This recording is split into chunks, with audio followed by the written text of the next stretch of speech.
Na imani lakini utarudi Instagram? Yes, 100%. Naamini tutarudi na tutaendelea kupambana. Okay? Watanzania don't give up. Mtarudi, tutaendelea kupigania haki.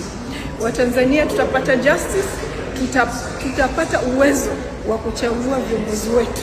Hatuwezi kuchagua viongozi wetu na mafisadi na wahuni waliotuua, waliofanya mauaji ya Oktoba 29 watalipia. Tutapata justice. For now, let's stay focused. Tuachane na mambo ya umbea and celebrities. Tupate accounts za ukombozi, za wanaharakati. Let's stay focused. Tunakaribia kufika. So let's not give up. Yeah, serikali ya Tanzania itasema kwamba huu ni uchochezi. Unachochea watu.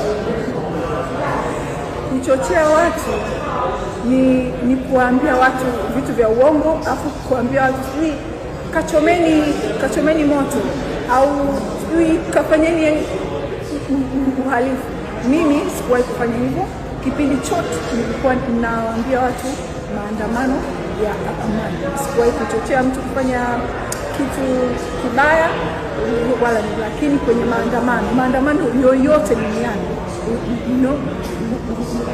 wananchi wanakuwa na hasira, then they get there and they do whatever else.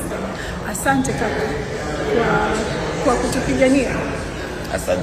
Kazi yangu kama mwanahabari ni kupaza sauti. Sikufanya chochote. Mimi si mwanaharakati, ni kupaza sauti. Tanzania kuna wanahabari pia, but hawakuweza kuongea chochote, hawakuweza kupaza sauti kwa ajili yetu. Wanahabari wa Tanzania ni kwa ajili ya kutangaza michezo na kuongelea umbea, ila sio issue kupigania watu. Sio kupigania watu. Lakini labda wanaogopa kutekwa, wanaogopa kupotezwa, na pia wanaogopa pia kuingiliwa, yani kufanywa vitendo vya kinyama.